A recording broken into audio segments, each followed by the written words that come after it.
Este panel trata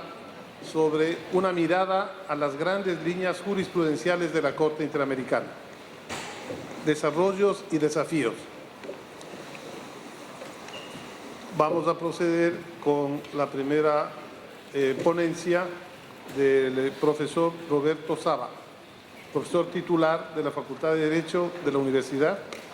y el tema que abordará es igualdad y no discriminación. Profesor.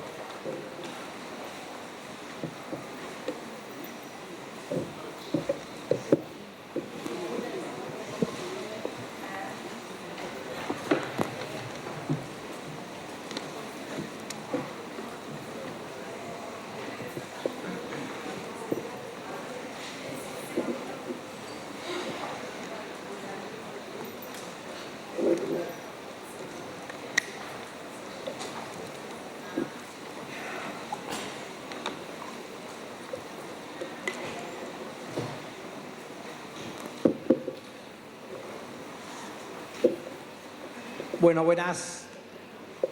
tardes, noches, y gracias a los que volvieron del break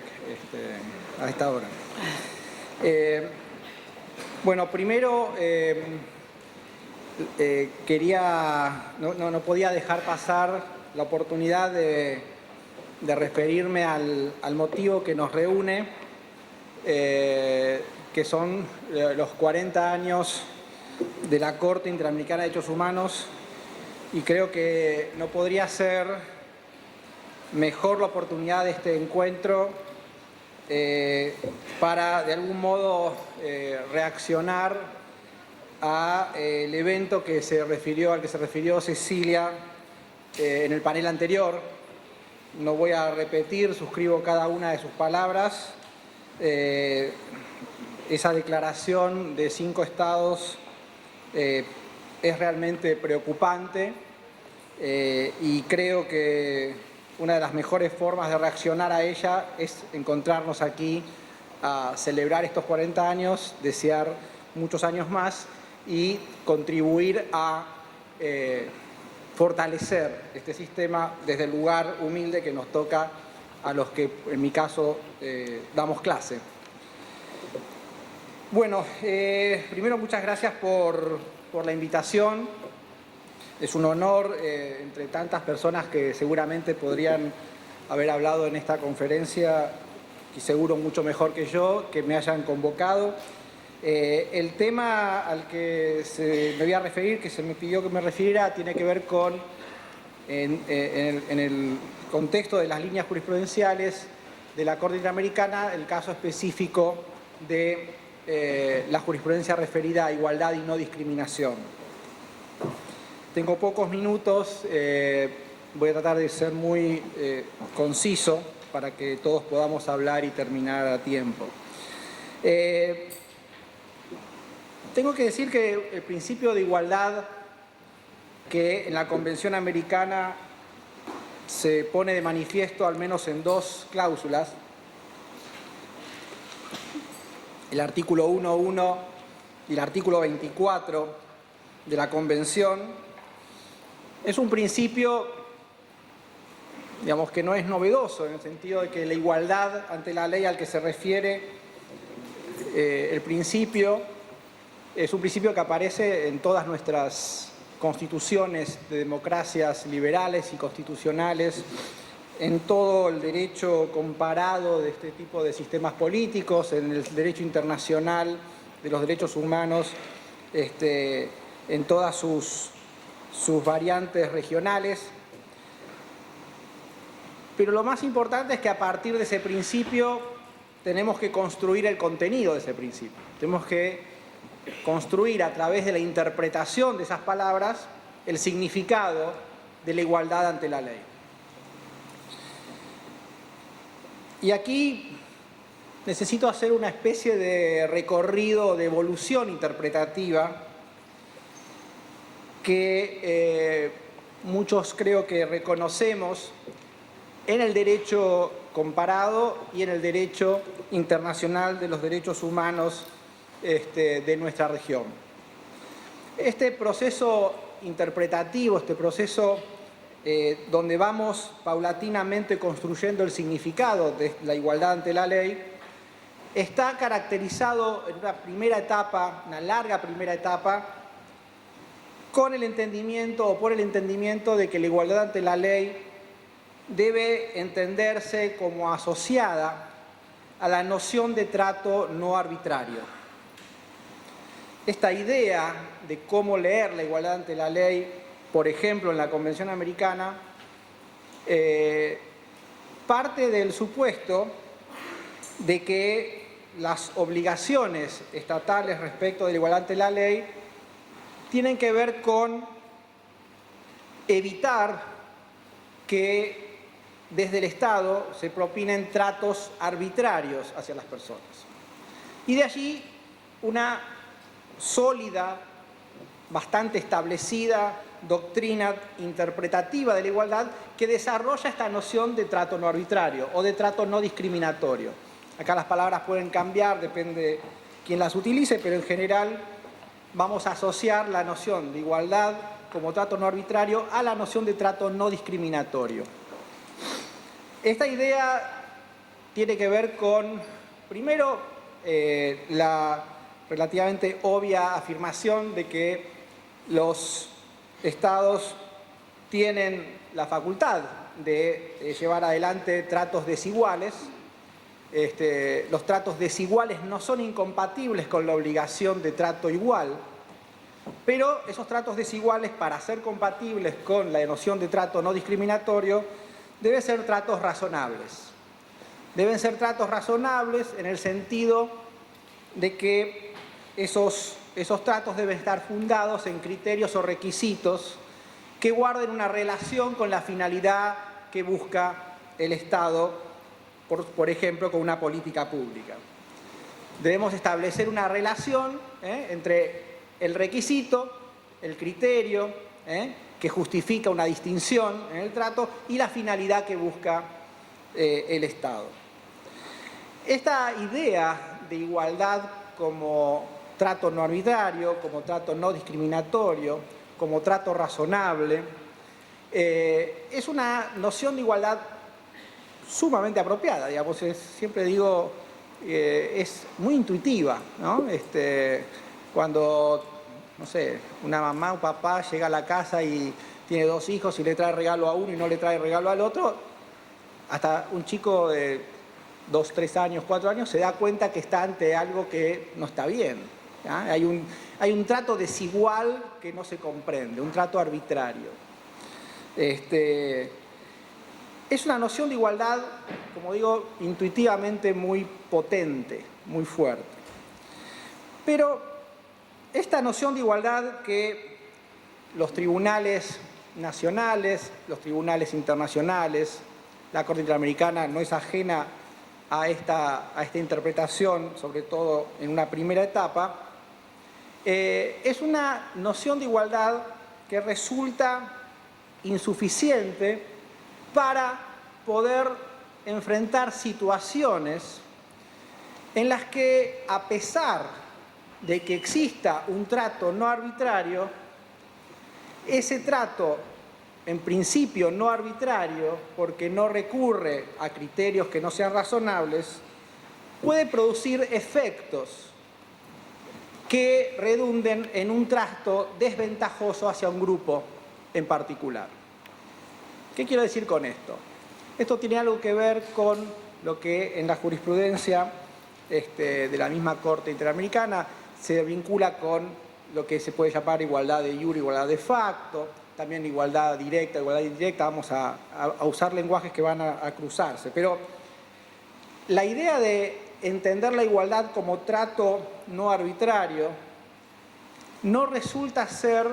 suficiente, no resulta ser una idea apropiada para poder tratar, lidiar, trabajar con casos, con situaciones en las cuales el problema no tiene que ver con la arbitrariedad en el trato, sino con situaciones en las cuales hay grupos de personas en situación de desventaja, vamos a llamar desventaja estructural, respecto de otros grupos o del resto de la comunidad. Pongo un par de ejemplos, veo muchos alumnos, alumnas, para bajar esto a ejemplos concretos. Es posible que no haya ninguna norma, ninguna regla que impida que las mujeres accedan a cargos políticos. Pero si uno ve la historia de muchos de nuestros países, ve que ha sido muy difícil y sigue siendo muy difícil que ese grupo de personas acceda a esos cargos. No hay un trato arbitrario en el sentido que entendí recién, o sea, no hay normas expresas, a veces las ha habido, pero quiero decir en general, supongamos que no ha habido normas expresas que impidan ese acceso, no ha habido procedimientos o procesos o requisitos que hayan sido el obstáculo para ese acceso, ha habido prácticas, ha habido situaciones que muchas veces siempre exceden la voluntad incluso de las propias autoridades. Entonces, estas son el tipo de situaciones de desigualdad que si nos limitamos a comprender a la igualdad como trato no arbitrario, vamos a, como mínimo, no resolver ese tipo de problemas, como máximo vamos a perpetuar esa situación de subordinación o de exclusión de un grupo justamente porque aplicamos una noción de igualdad como trato no arbitrario. ¿Qué alternativa tenemos a esta noción de igualdad? Bueno, también alguna jurisprudencia comparada, alguna doctrina, vamos a hablar en un segundo de la Corte Interamericana, han ido elaborando una noción, una interpretación del principio de igualdad ante la ley que no solo está asociado a la prohibición de tratos arbitrarios, sino que está asociado a la necesidad de impedir que se cristalice en una comunidad determinada un sistema u ordenamiento de castas. La palabra suena muy fuerte, lo sé, pero no es mía. La palabra la tomo de un, creo, caso muy importante para esta discusión, un caso que decidió la Corte Suprema de los Estados Unidos, el caso Plyler, y las palabras son del famoso juez Brennan, que es que cuando tiene que resolver una situación, un caso en el cual una legislación impedía a los hijos de inmigrantes que habían ingresado en forma ilegal a los Estados Unidos acceder a la escuela primaria, a la escuela pública, Brennan dice, esta decisión lo que va a hacer es crear y perpetuar un sistema de castas, un sistema en el cual las personas que inmigraron a los Estados Unidos en estas condiciones, sus hijos y los hijos de sus hijos, van a quedar excluidos de la educación y por lo tanto de la política, de la cultura, de los negocios. Entonces, dice, un momento, cuando nos comprometemos con la igualdad ante la ley, nos comprometemos a no sostener un sistema de castas. Y este concepto es muy potente porque no diría que cambia nuestra noción de igualdad, porque seguimos siendo, digamos, respetuosos de una noción de igualdad como trato no arbitrario, pero le agrega a nuestra noción de igualdad un elemento que no está presente cuando hablamos de trato no arbitrario, que es la igualdad entendida en el sentido de que no puede haber grupos en situación de subordinación, en situación de sometimiento o en situación de exclusión o de desventaja estructural. ¿Cuáles son las consecuencias de entender a la igualdad de esta manera? Algunas tienen que ver con necesidades de desarrollo conceptual, de desarrollo teórico. Esta noción de igualdad como no subordinación de grupos va a requerir, por un lado, un tratamiento especial respecto de la necesidad o no de identificar intención discriminatoria, por ejemplo. Cuando entendemos que la igualdad puede ser afectada por este tipo de situación estructural, no necesitamos identificar intención discriminatoria, por ejemplo, como puede haberla cuando se sanciona una ley que expresamente identifica, aplica un criterio irrazonable, ¿no? Ahí, digamos, casi uno puede presumir la intención de un criterio que excluye en el trato a personas que debería incluir. Pero cuando hablamos de desigualdad estructural, estamos hablando de una situación en la cual es posible que hasta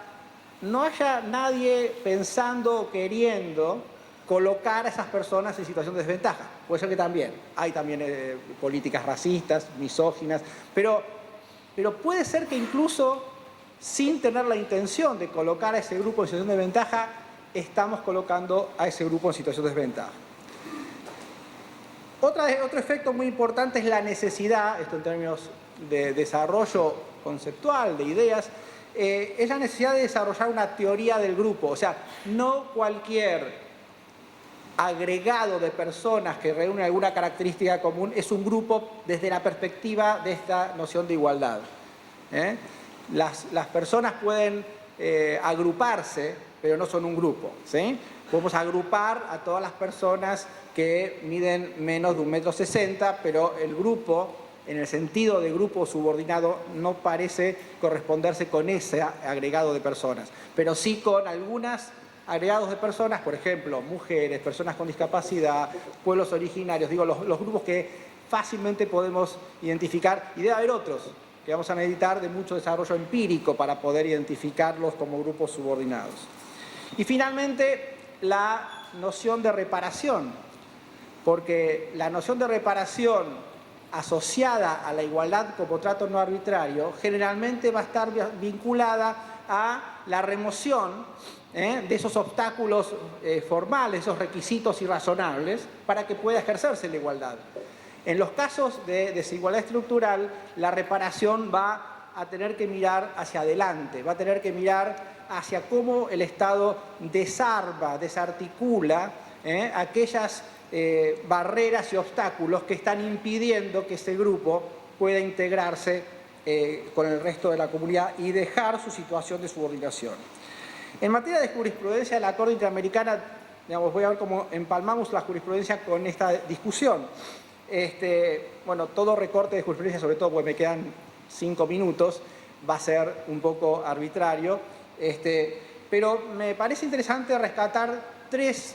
fallos de la Corte Interamericana que de alguna manera reflejan esta evolución, este pasaje de una noción estrictamente asociada con el trato arbitrario a una noción de igualdad como no subordinación.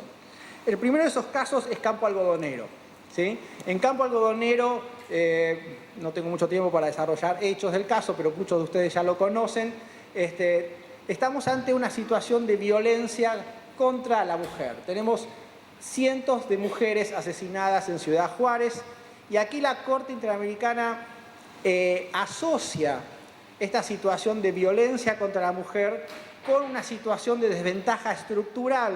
de las mujeres en Ciudad Juárez o en México.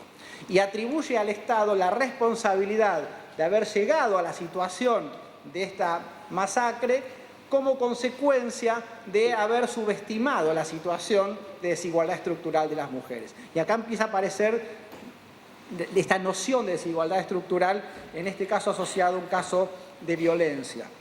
El segundo caso me parece importante, el primero es del 2010, el segundo es del 2012, que es el caso Atala, cuando el Estado chileno dice, bueno, la mayoría de nuestra comunidad nacional no comparte los valores que están siendo discutidos en este caso respecto de cómo deberían ser tratados o qué tipo de normas deberían aplicarse a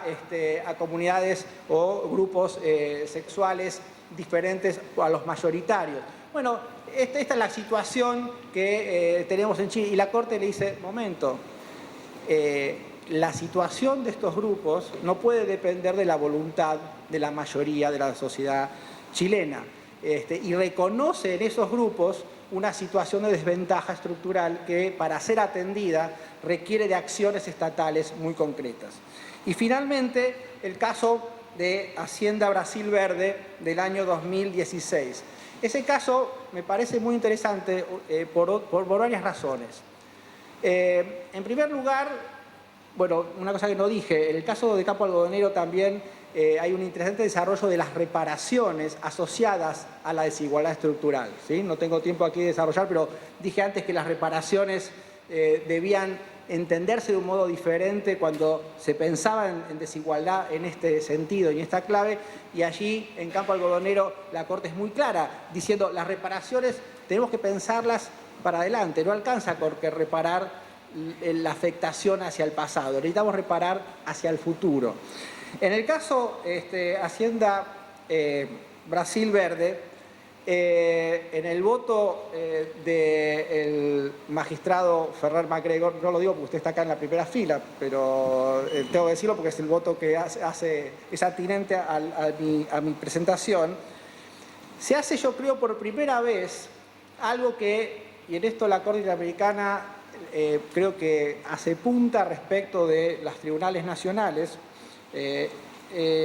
por primera vez empieza a desarrollar una teoría del grupo que es necesaria, como dije antes, para poder sostener una visión de la igualdad como no subordinación de grupos. Allí, en el voto del magistrado Ferrer MacGregor, hay un desarrollo, yo diría, creo por primera vez, de una teoría acerca de qué es un grupo para esta noción de igualdad. No es un agregado de personas que comparten alguna característica común. Tiene que ver con una situación de desventaja de las personas que forman parte de ese grupo por ser parte de ese grupo. Un elemento que puede no ser, un requisito sine qua non, pero es muy importante, que es la situación histórica, perpetua, intergeneracional de esa desventaja.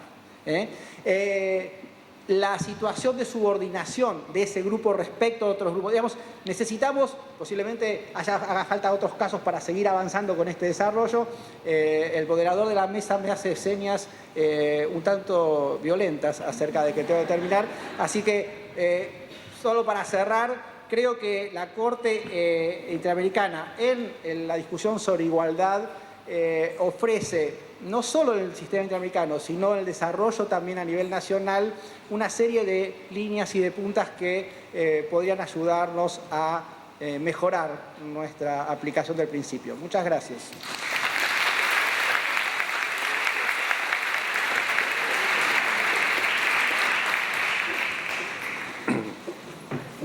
En honor a la verdad, debo decir que no me hace muy feliz estar en este rol, así que lamento mucho.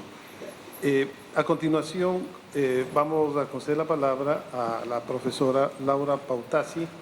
investigadora del CONICET, profesora adjunta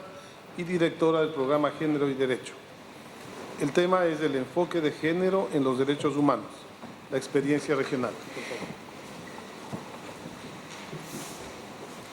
Bueno, muy buenas noches. La verdad, un verdadero privilegio estar aquí. Quiero volver a dar la bienvenida a las juezas y los jueces de la Corte Interamericana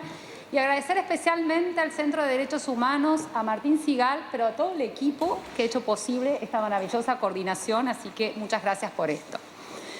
En mi caso, y un poco la invitación era también pensar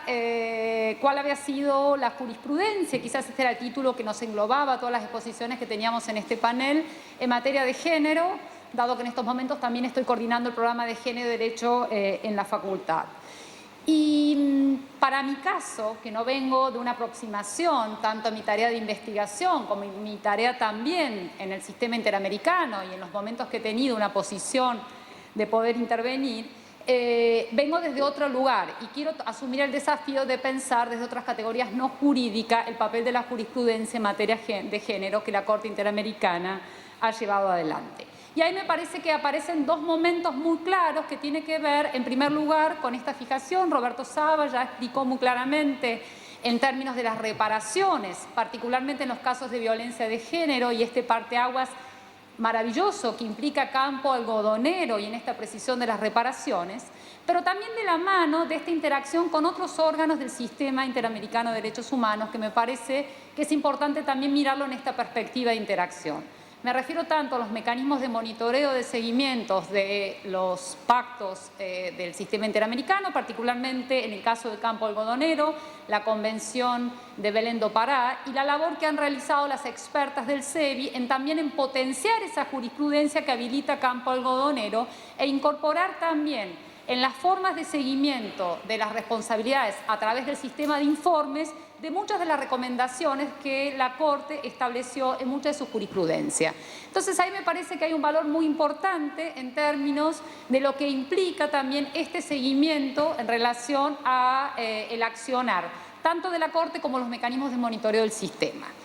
Creo que a futuro, y en un futuro de menor plazo, va a ser también el mecanismo de monitoreo del Protocolo de San Salvador, que es mucho más reciente en término, y que de la nueva jurisprudencia que nos presentaba también el presidente de la Corte Interamericana, y que tiene mucha presencia y mucha autoría en esta lógica de ir ampliando cada vez más el reconocimiento de derechos económicos, sociales y culturales. Por lo tanto, potenciar esa jurisprudencia en un mecanismo de monitoreo o de manera conjunta, creo que aportan un valor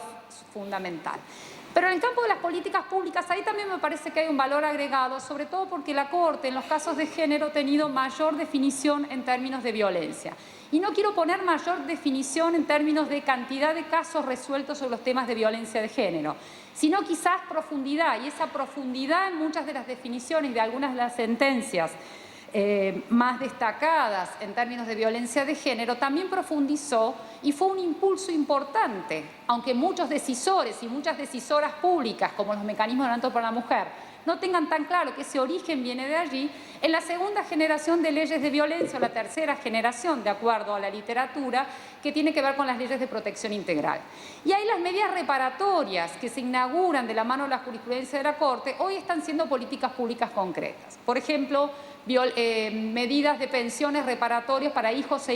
hijas de víctimas de femicidio. Y esto abre un escenario muy interesante en la región, donde se está pasando no solamente a las situaciones que se ha avanzado de la definición del femicidio, del transvesticidio, para la incorporación también de esta línea jurisprudencial, y quizás también muy marcado por la opinión consultiva de grupos LGTBI, a incorporar también medidas concretas en el campo de las políticas públicas. Entonces, me parece que esto es un valor sumamente importante que tenemos que tener en consideración. Partiendo también de esta noción de desigualdad estructural que se establece, y ahí quizás voy a marcar una provocación con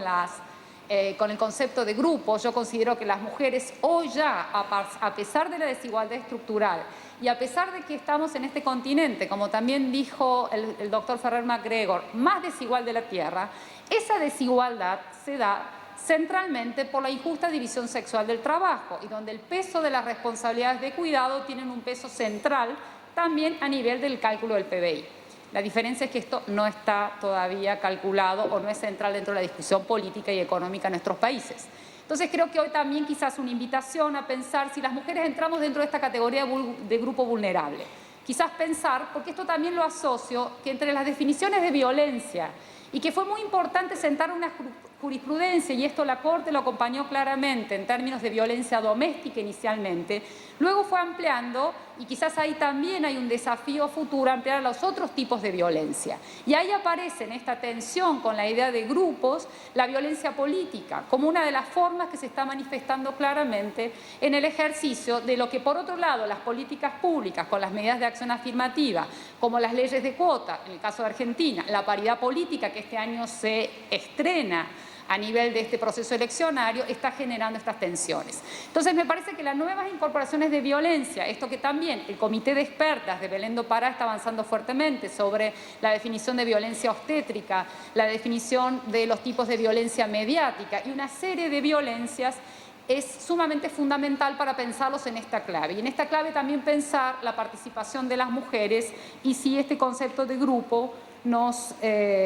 todavía nos acoge, o en realidad tenemos que pensar quizás otras categorías.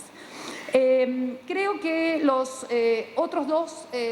puntos importantes es también pensar, y aquí vuelvo nuevamente al campo de las políticas públicas y del impacto que esta jurisprudencia ha tenido, y que quizás es nuestra obligación avanzar mucho más en que tenga, que este valor vinculante que ha tenido el enfoque de género en esta idea de enfoque transversal, de pensar claramente y de hacer visible la asimetría de poder, de denunciar estas estructuras andróginas vinculadas a los modelos patriarcales de nuestra región, es parte de la estructura que el enfoque de derechos humanos utiliza y desembarca en la región de la mano de la Declaración del Milenio. Y esa idea de enfoque de derechos humanos, aunque el sistema de derechos humanos hace menos tributo a el impacto que viene desde la labor del movimiento de mujeres, en esta idea de pensar transversalmente los procesos, creo que esta función del enfoque de derechos humanos es el que requiere también un diálogo y una apertura sobre la interinstitucionalidad de los estados. Si uno mira, y nuevamente, los mecanismos de monitoreo y lo que ha ido avanzando, con quienes hemos pasamos todavía por la OEA, y vemos la dificultad que es poder avanzar en procesos sostenidos desde la labor de expertos o expertas en estos procesos, lo que se visibiliza claramente que cada vez más y esto que planteaba tan claramente Cecilia Medina, de empezar a buscar los hechos, lo tenemos que traducir en estadísticas, en visibilizarlo, en hechos concretos, en indicadores de progreso. Y ahí ese gran desafío en términos de la política pública también se da que muchos de estos casos de medidas reparatorias que hoy pueden inspirar a las políticas públicas han venido de la mano y han llegado a la Corte Interamericana para potenciar esta jurisprudencia de la mano también de situaciones de ineficacia en la resolución o de falta de derecho a los poderes judiciales. Por lo tanto, aquí se produce también un mecanismo del cual requerimos mirar más profundamente la interinstitucionalidad del Estado. Y en el marco de la región, y quiero sumarme totalmente a las palabras de la doctora Cecilia Medina y de estos riesgos que estamos viendo a nivel de la región, creo que de la mano de esta importantísima jurisprudencia que se ha desarrollado nos quedaría construir desde distintos ámbitos el estándar de progresividad y no regresividad. Este estándar que se empieza a iniciar en algunos de los casos más paradigmáticos y centrales en esta línea es uno de los estándares que requerimos llenar de contenido, porque ese contenido sobre definir este estándar por intérpretes autorizados es lo que también están demandando los mecanismos de monitoreo. ¿Qué diferencia hay entre una medida reparatoria que incluye una pensión para hijos e hijas de víctimas de femicidio y una política integral de salud?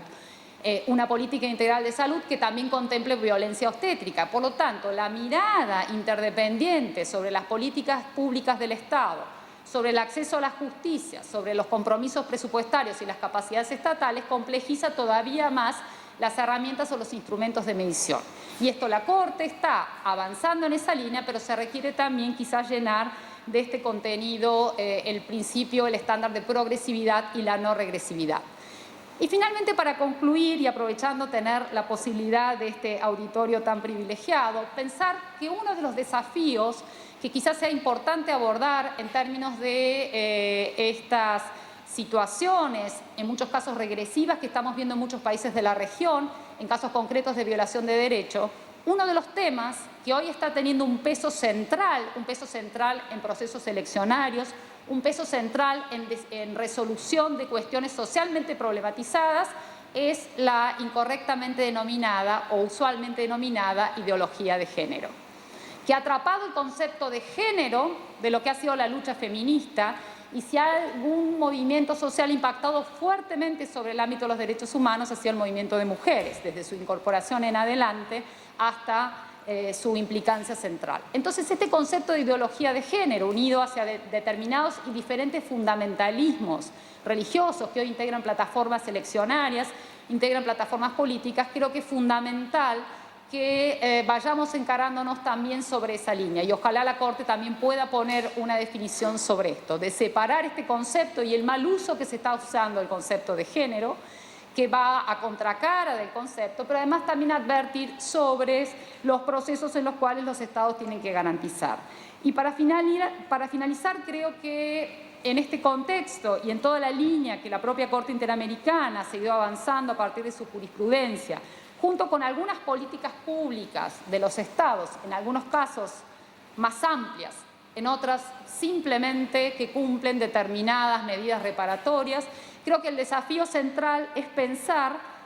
cómo podemos avanzar en una interinstitucionalidad. La doctora Medina hablaba de una política de Estado en derechos humanos. Desde el campo de las políticas públicas necesitamos más capacidades institucionales para lograr que esta vinculación entre los poderes judiciales, claramente difusa con los poderes legislativos y ejecutivos, se transforme también en políticas públicas donde el enfoque de derechos humanos definitivamente ingresa en la región. Por ahora hemos advertido en estas 2 primeras décadas del desembarco del enfoque de derechos humanos, que todas, todos y todes celebramos fuertemente, que ha sido más retórico que práctico. Entonces, retomemos la jurisprudencia de la Corte Interamericana, retomemos la labor también de los mecanismos de monitoreo regional y profundicemos en las políticas públicas la verdadera implementación del enfoque de derechos humanos. Gracias.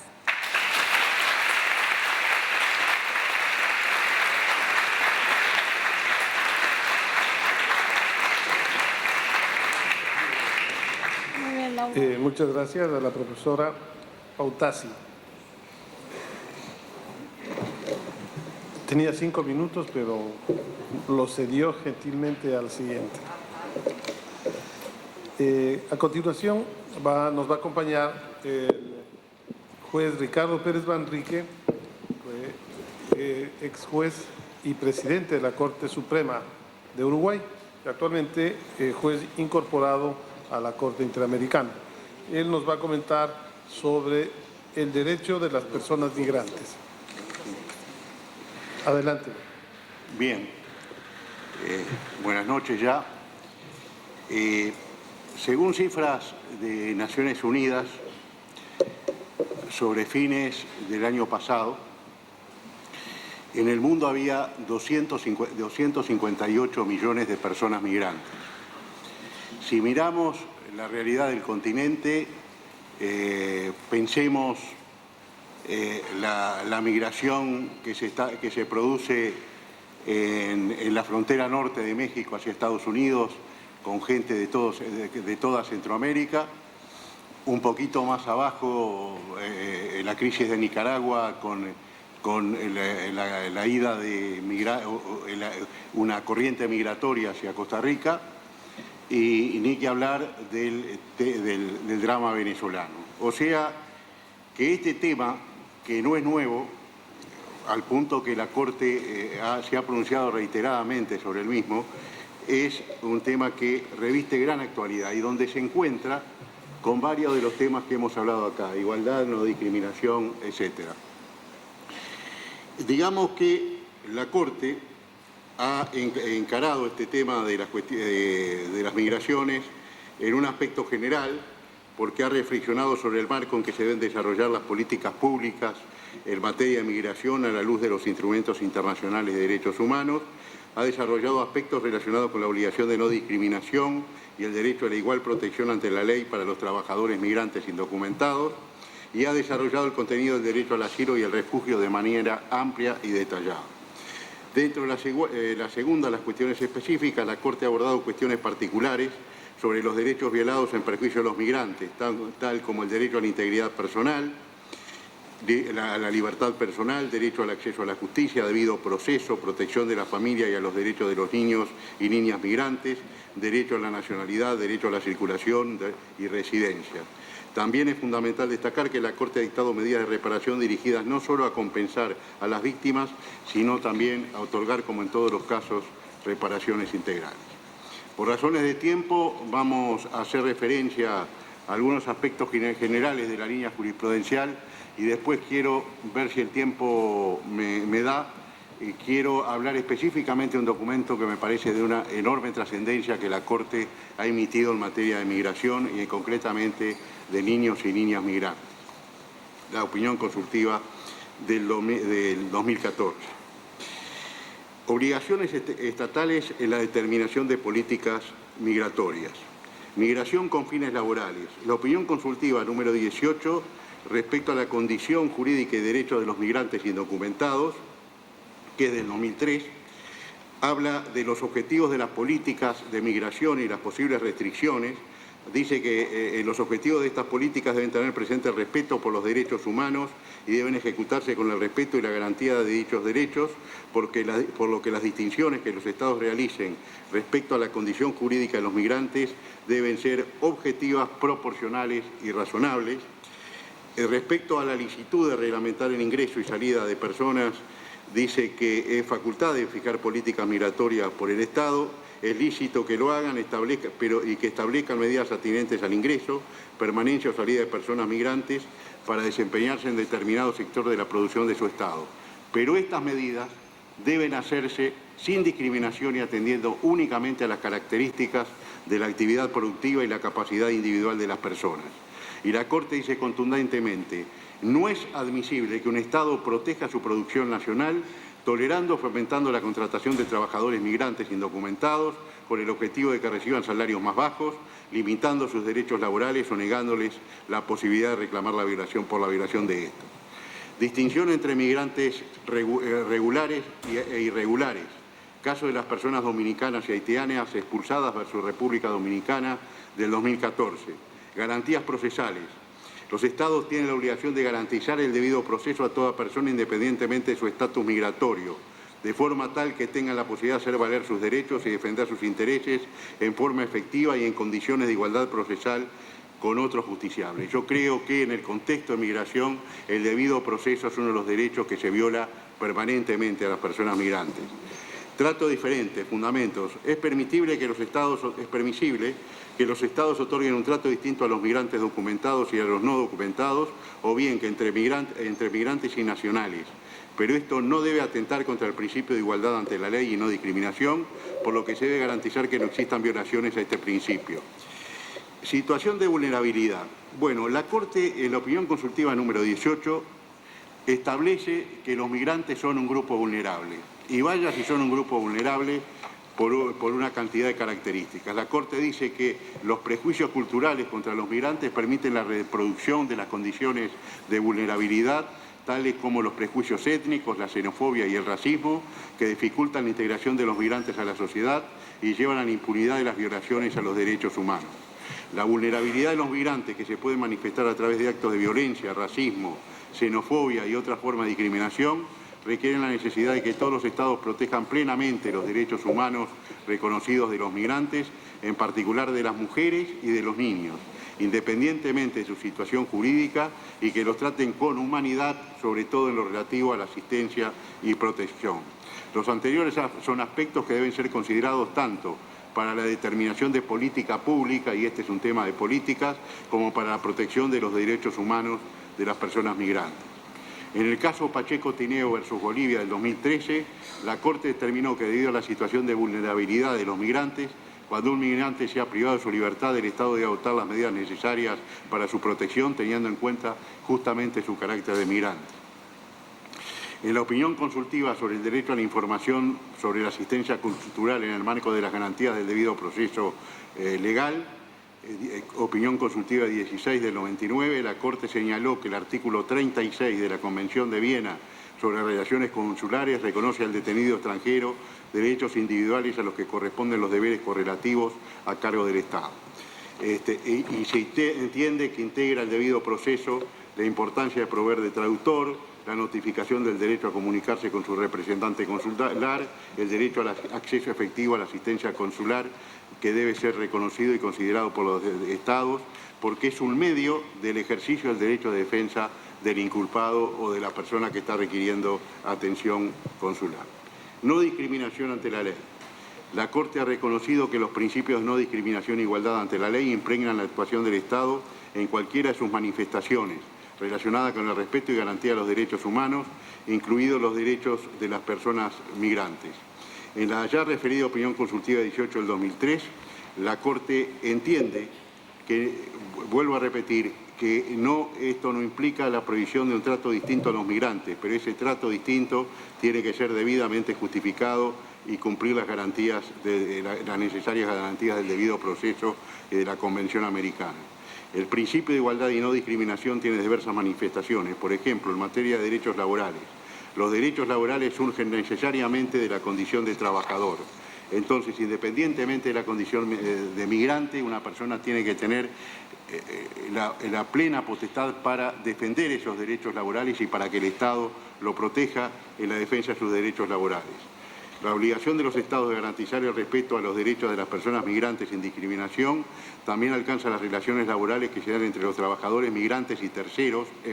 empleadores, los cuales pueden generar responsabilidad internacional del Estado, aún por la conducta de esos terceros. En primer lugar, los Estados tienen la obligación de velar para que dentro de su territorio se reconozca y apliquen todos los derechos laborales que su ordenamiento jurídico estipula,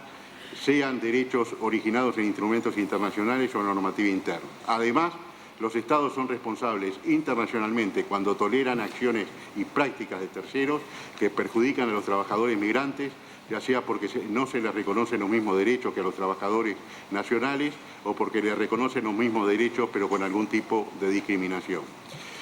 Hay ciertos derechos que asumen una importancia fundamental y, sin embargo, en el contexto de migración son frecuentemente violados. Y aquí hay una larga enumeración: prohibición del trabajo forzoso, prohibición del trabajo infantil, discriminación en el trabajo por razón de género, graves, las peores formas de trabajo infantil condenados por la OIT. En el caso de las niñas, Jan Bósico versus República Dominicana en 2005, se establece que no se puede discriminar en función del lugar de nacimiento y en este caso se plantea un problema de pérdida de nacionalidad de las personas que nacen en República Dominicana siendo hijos de migrantes haitianos no registrados que no tienen una residencia legal. El deber de igualdad ante la ley y no discriminación, dice la Corte, se desprende también el deber de los Estados de combatir las prácticas discriminatorias en todos los niveles, en especial de los órganos públicos, y de adoptar las medidas positivas para efectivamente lograr una efectiva igualdad de todas las personas ante la ley. En el caso Nadege Dorsema y otros versus República Dominicana, la Corte reconoció la dificultad de demostrar casos de prejuicio racial por parte de quienes son objeto de discriminación, por lo que coincidió con el Tribunal Europeo en el sentido de que en ciertos casos de violaciones a los derechos humanos motivados por discriminación, la carga de la prueba también recae en el Estado, quien tiene el control de los medios para aclarar hechos ocurridos dentro de su territorio. De esta forma, tomando en cuenta el contexto del caso, la Corte analizó diversas situaciones de vulnerabilidad en contra de las víctimas haitianas en razón de su condición de migrantes irregulares, específicamente derivado de la violencia desplegada y el trato a los sobrevivientes. La Corte, otro aspecto que ha tratado es el del asilo y del refugio. Hay una opinión consultiva, la institución del asilo y su reconocimiento como derecho humano en el sistema interamericano de protección. Habla de que respecto del asilo se aplican las obligaciones generales de respeto y garantía y no discriminación, y que refiere al artículo 22, numeral séptimo de la Convención, que dice que toda persona tiene el derecho de buscar y recibir asilo en territorio extranjero, en caso de persecución por delitos políticos, etc. El derecho a buscar asilo abarca el derecho a solicitar o pedir asilo, ya sea en el territorio del Estado o cuando de cualquier forma se encuentre bajo su jurisdicción. Además, para que el derecho a buscar asilo surta su efecto útil, se requiere que los Estados permitan que las personas puedan peticionar el asilo o el reconocimiento por el Estatuto de Refugiado, razón por la cual estas personas no pueden ser rechazadas en la frontera o devueltas sin un análisis adecuado de su situación, a los efectos de una correcta evaluación de su situación y del riesgo que corren en caso de ser reintegrados. En ese sentido, también la Corte ha asumido el tema del refugio y la Corte ha hecho una interpretación armónica de la normativa interna internacional que informa en forma convergente y complementaria el contenido del derecho previsto en los artículos 22.7 de la Convención, 27 de la Declaración y tomando en cuenta las pautas específicas de interpretación del artículo 29 de la Convención Americana. La Corte arribó a la conclusión de que el derecho a buscar y recibir asilo en el marco del sistema interamericano se encuentra configurado como un derecho humano, individual a buscar y recibir protección en territorio extranjero, incluyendo con esta expresión el Estatuto de Refugiado, según los instrumentos pertinentes de Naciones Unidas. Ahora me quiero referir a esta opinión consultiva, la 21 del 2014, derechos y garantías de los niñas y niñas en el contexto de la migración y en necesidad de protección internacional. Esto es una opinión consultiva pedida por los 4 países fundadores del Mercosur, es decir, entre otros Argentina, a través de la institución Niños Sur. Y acá voy a variar el criterio. Voy a señalar cuáles son los estándares que la Corte ha ido señalando, los estándares o criterios de interpretación de la Convención que la Corte enumera a lo largo de esta convención, de esta opinión consultiva. Primero, no discriminar y prevenir la apatridia, lo que ya vimos del derecho a buscar y recibir asilo, deberes específicos de los estados, deber de identificar a los niños y niñas a efectos de su evaluación y de dar tratamiento adecuado, garantías procesales, la necesidad de procedimientos apropiados y seguros para los niños, derecho a solicitar asilo en caso de ya sea el niño acompañado o no acompañado. Este es un tema muy importante, los niños que llegan a las fronteras no acompañados y ahí aparecen sometidos a un estatuto de incapaces, como la mayoría de nuestras legislaciones, y quedan en una suerte de limbo jurídico, teniendo en cuenta que en este caso los niños pueden ser sujetos de agresión, tales como la trata, el tráfico, el reclutamiento, etc. Hay que tener en cuenta factores personales de esos niños y otras vulnerabilidades que pueden ser la salud física o psicológica, el entorno ambiental, el género, la condición sexual, criterios etarios, etc. Es decir, hay un cruce de varias vulnerabilidades en la situación de los niños y niñas que están en situación migratoria. Principio de no devolución como derivación del derecho a recibir y buscar asilo, de acuerdo al 22.7 de la Convención. Derecho a la integridad personal, y acá la Corte señala un principio respecto a si los niños deben o no ser separados de su familia. Entonces, el principio de no separación de su familia tiene dos dimensiones. En el caso de los niños no acompañados o separados de sus padres o sus referentes adultos, en ese caso estos niños deben estar en condiciones que respeten su integridad personal y separados de los adultos. En el caso de niños acompañados deben alojarse con su familia a los efectos teniendo en cuenta el interés superior del niño y de la niña.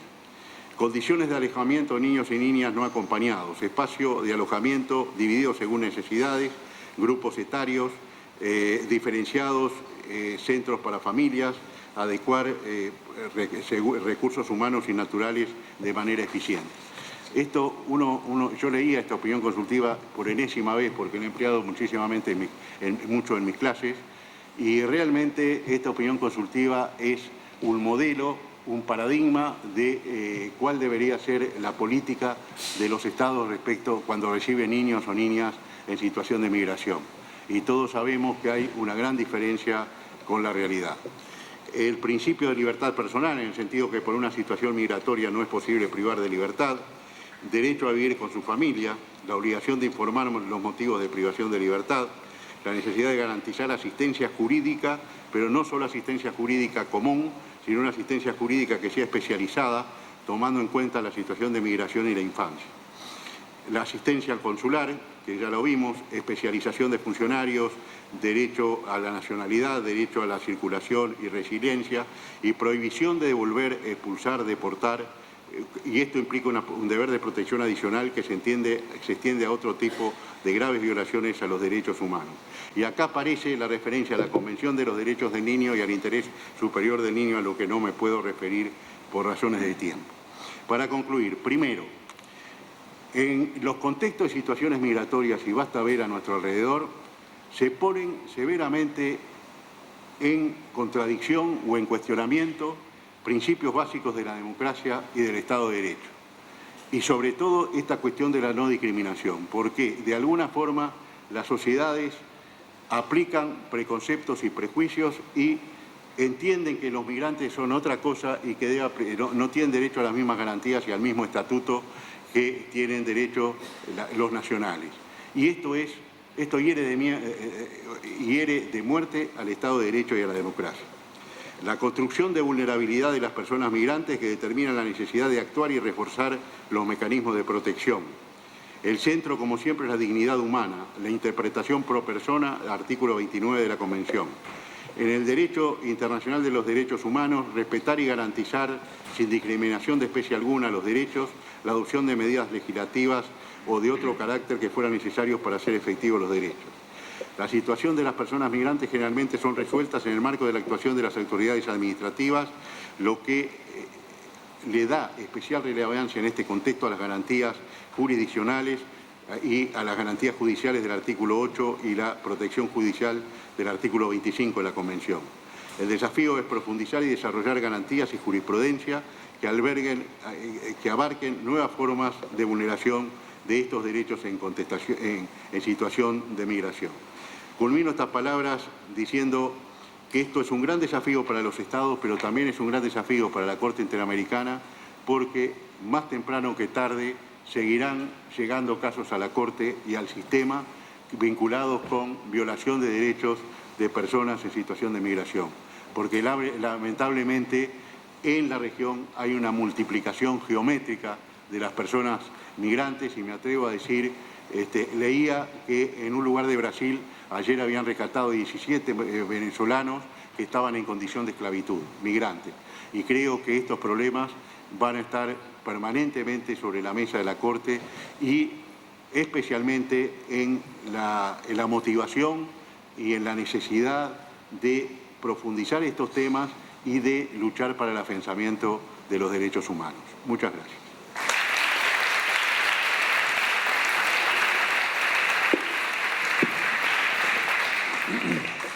Muchas gracias al juez Ricardo Pérez. Y a continuación, y para cerrar esta primera jornada, tengo el inmenso placer realmente de presentarle a una querida amiga y colega de hace muchos años, ya no sé cuántos años. Mejor déjalo ahí. Julieta Rossi, ya la conocen, profesora adjunta de la Facultad de Derecho de la Universidad, directora de la Maestría en Derechos Humanos, Instituto de Justicia, Universidad Lanús y, como no, en Derechos Económicos, Sociales y Culturales. Tiene la palabra. Bueno, muchas gracias, Patricio. Me toca la tarea difícil de retenerlos a esta hora, ya más de las 8, así que espero poder lograrlo. En primer lugar, quería agradecer al Centro de Derechos Humanos, a la Corte Interamericana y a la Fundación Konrad Adenauer por la invitación a participar en este panel, que para mí realmente es un honor compartir con colegas y amigos y con los jueces, ambos jueces de la Corte. También quería decir que suscribo lo dicho por Roberto en relación a la declaración de los estados de Argentina, Chile, etcétera, en pos, digamos, del debilitamiento del sistema interamericano, y creo que la mejor manera de responder es justamente estando acá, debatiendo y discutiendo con el propósito contrario, que sería fortalecer, ¿no?, en pos del fortalecimiento del sistema. Bueno, yo me voy a referir a la evolución de la jurisprudencia de la Corte Interamericana en materia de derechos económicos, sociales, culturales y ambientales. Y para ello voy a referirme a distintas etapas en el desarrollo de esta jurisprudencia y luego, si me da el tiempo, la idea también es referirme a ciertos desafíos que presenta el desarrollo de esta jurisprudencia, teniendo en cuenta dimensiones normativas, pero también teniendo en cuenta dimensiones fácticas y políticas vinculadas a la situación del continente americano, especialmente, digamos, de América Latina, ¿no?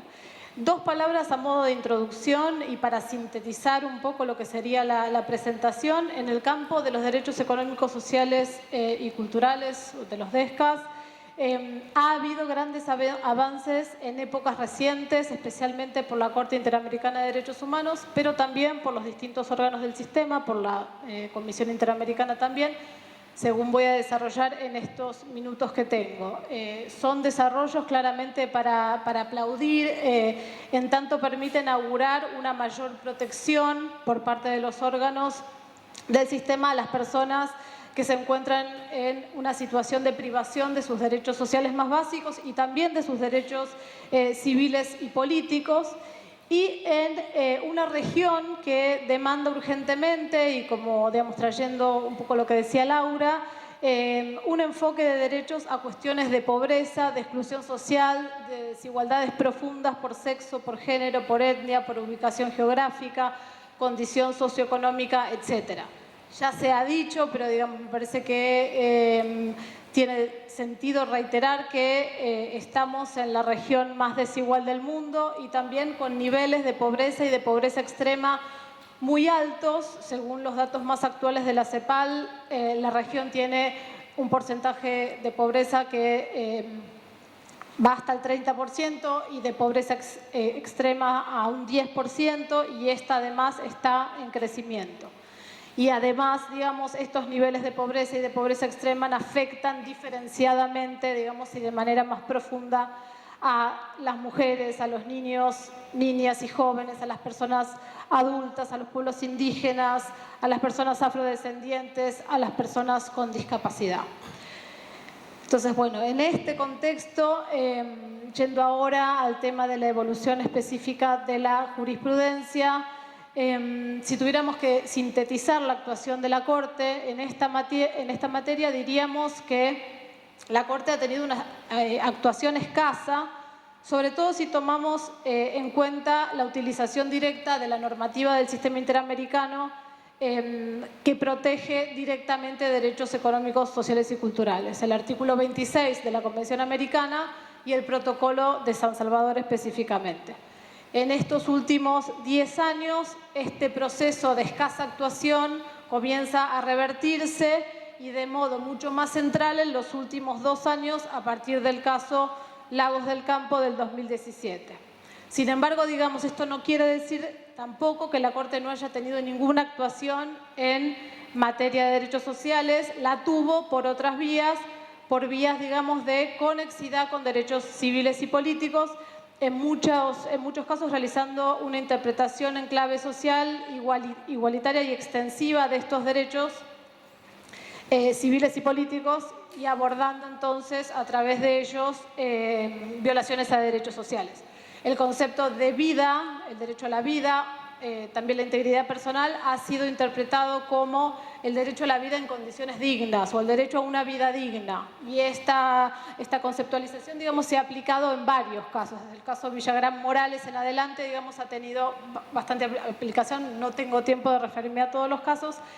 Otro desarrollo importantísimo en términos de una interpretación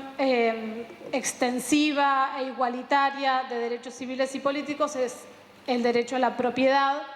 entendiéndolo como un derecho a la propiedad comunitaria de la tierra de las comunidades indígenas, que eso claramente implica el acceso de estas poblaciones a derechos económicos, sociales, civiles, políticos, etc.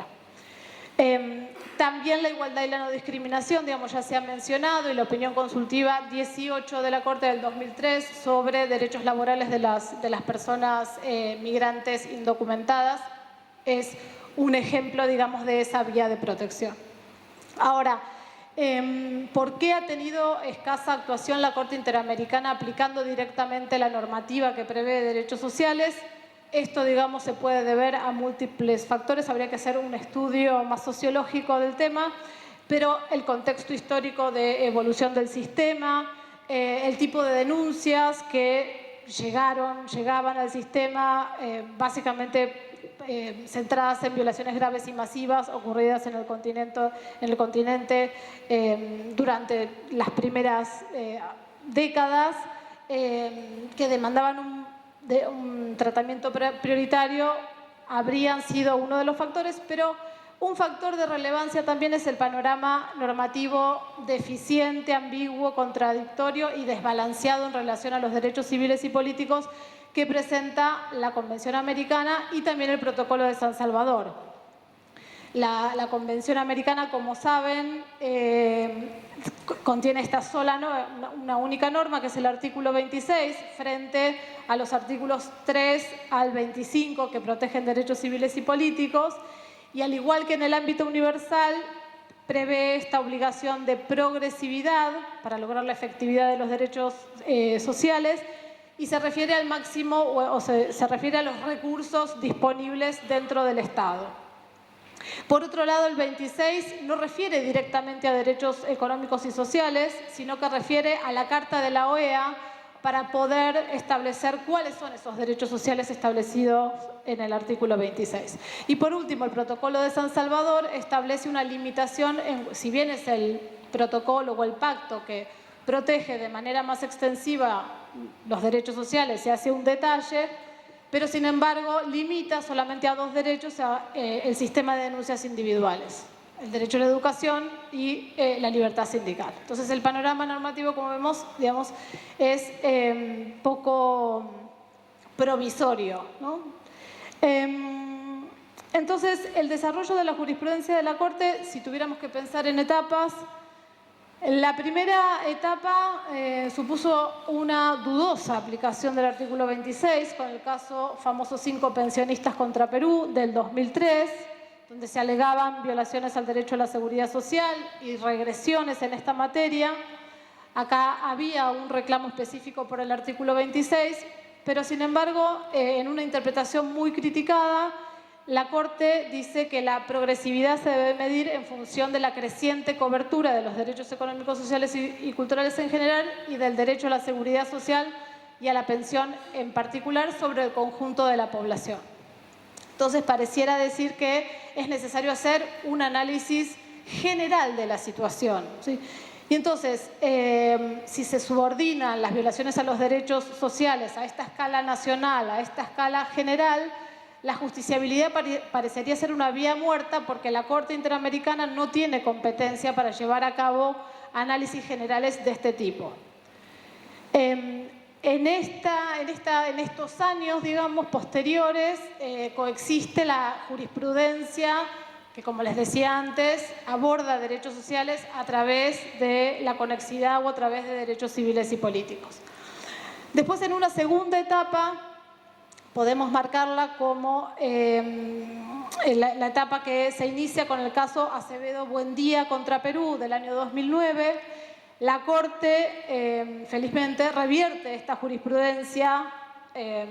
anterior del caso 5 pensionistas. Parece ser un nuevo punto de partida para la protección de los derechos sociales en el sistema. En este caso también se alegaban violaciones a al derecho a la seguridad social, medidas regresivas en este sentido, y ahí la Corte supera y rectifica los estándares del caso 5 pensionistas. Establece muy brevemente que el artículo 26 consagra obligaciones legales en materia de derechos sociales, que la Corte es competente para entender de alegadas violaciones al 26. También establece que los derechos sociales no están sujetos solamente a la obligación de progresividad, sino también que están sujetos a las obligaciones generales del artículo 1.1 y 2 de la Convención Americana: respeto, garantía, no discriminación y adopción de medidas. Y también establece que del deber de progresividad se desprende el deber de no regresividad y explícitamente dice que este deber es justiciable. A pesar de estos desarrollos, la Corte en el caso Acevedo Buendía no considera aplicable al caso del artículo 26, sino que lo resuelve por otros 2 derechos. Como les decía, en esta etapa sigue coexistiendo la jurisprudencia que trata las violaciones a derechos sociales por vía de conexidad. Y en esta etapa, en mi opinión, destacan 3 casos, que son los casos Suárez-Peralta contra Ecuador del 2013, González-Luy contra Ecuador también del 2015 y el caso IB con Bolivia del 2016. En estos casos, en los 3 casos, se trataban de vulneraciones al derecho a la salud, en el último de vulneraciones al derecho a la salud sexual y reproductiva. Y la Corte, a pesar de esta jurisprudencia favorable que detallé, que venía del caso Acevedo Buendía, resuelve los 3 casos de modo no coherente con esta jurisprudencia. Alude al derecho a la salud, pero a través de la integridad física, y utiliza varios estándares elaborados por el comité. La tercera etapa, entonces, como decía antes, se inicia en el 2017. En estos casos, digamos, hay que destacar el voto del presidente de la Corte, del juez Ferrer MacGregor, que aboga fuertemente por la justiciabilidad directa. Y este, digamos, sería un prolegómeno de lo que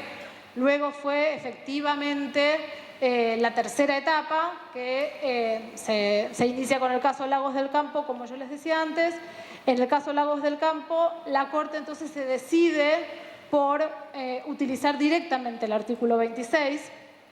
por la justiciabilidad directa de los derechos económicos, sociales y culturales. Y a partir de ahí, del 2017 a esta parte, decide varios casos, que no los nombro porque tengo poco tiempo, pero digamos en poco tiempo decide varios casos donde resuelve básicamente las 4 cuestiones fundamentales que han venido dando vuelta durante los últimos 20 años en relación a la justiciabilidad de los derechos sociales. La primera es si el artículo 26 protege derechos o establece meros objetivos programáticos a cumplir por los estados. La Corte se decide efectivamente porque el 26 protege derechos. No tengo tiempo me gustaría tener tiempo, pero no tengo tiempo de desarrollar los argumentos por los cuales basa esta conclusión. La segunda es que el alcance de las obligaciones para los estados en relación a estos derechos no es solo la obligación de progresividad, sino que se aplican las obligaciones genéricas del artículo 1.1 y del 2 de la Convención Americana, retomando y ratificando Acevedo Buendía. La tercera cuestión es, establece qué derechos protege el artículo 26 y en ese sentido desarrolla una metodología para derivar derechos de este artículo, tomando en cuenta la Carta de la OEA, tomando en cuenta la Declaración Americana de Deberes y Derechos del Hombre, tomando en cuenta el principio de interpretación del artículo 29 de la Convención Americana. Y de esa manera, digamos, ahora hay una suerte, como decía, de metodología para derivar esos derechos que en principio, digamos, que no están mencionados en el artículo 26. También se pronuncia sobre el tema de las limitaciones del protocolo de San Salvador y en ese sentido dice muy claramente que estas restricciones del protocolo no pueden ser aplicables a la Convención, que no se puede asumir que las limitaciones del protocolo, ¿se acuerdan?, a estos 2 derechos, educación y libertad sindical, sean aplicables también al sistema de peticiones individuales que surge de la Convención Americana. Y en esta etapa también desarrolla de una manera importante el contenido normativo de varios derechos sociales, fundamentalmente de los derechos laborales, del derecho a la salud y del derecho a la seguridad social, haciendo una remisión ineludible a estándares ya desarrollados por el Comité de Derechos Económicos, Sociales y Culturales. Bueno, yendo a un par de desafíos. Entonces, hay otros desarrollos, pero no tengo tiempo. El tema del medio ambiente con la opinión consultiva 23 también es muy importante. Pero entonces, recapitulando y señalando un par de desafíos, la vía de la justiciabilidad directa de los derechos sociales en el sistema parece ser una vía que es en mayor medida protectoria de estos derechos, porque posibilita ser más precisos en la identificación de los derechos afectados, posibilita esclarecer los contenidos específicos, los contenidos normativos de estos derechos y las obligaciones estatales en la materia. La vía indirecta esto, digamos, lo limitaba, no lo permitía, y como consecuencia también posibilita la precisión de las reparaciones en función de un mayor desarrollo y especificidad de las vulneraciones a estos derechos. Parece ser una vía, digamos, que otorga mayor eficacia y efectividad, digamos, en el largo plazo, pero yo diría sin dejar de plantear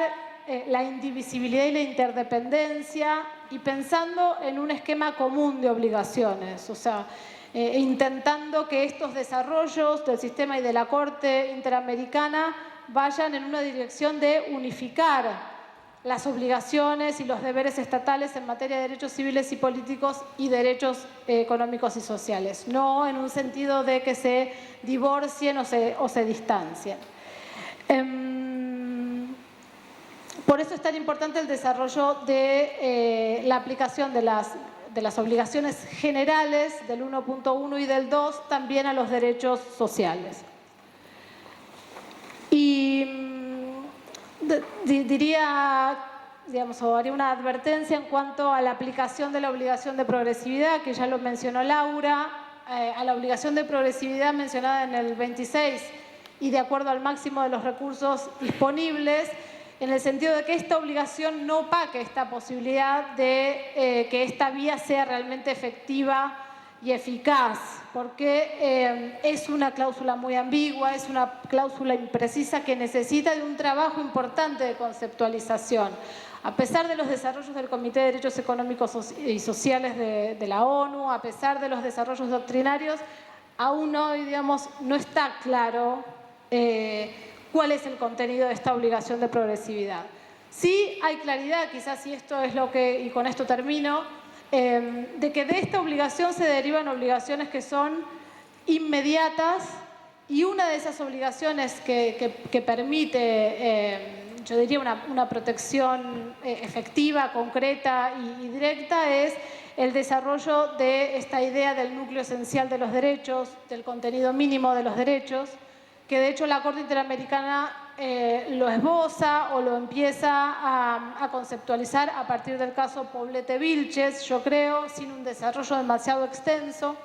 pero me parece que esa es una vía, al menos, digamos, un escalón para darle contenido a esta obligación de progresividad y no regresividad, y para eso, digamos, hay mucho desarrollado en el Comité de Derechos Económicos, Sociales y Culturales, que también ahora empezó a conocer de casos, y también ha empezado a definir, y hay definiciones interesantes para mirar en relación a esta obligación de progresividad y no regresividad, y me quedo ahí porque me pasé de los 5 minutos, me imagino. Gracias.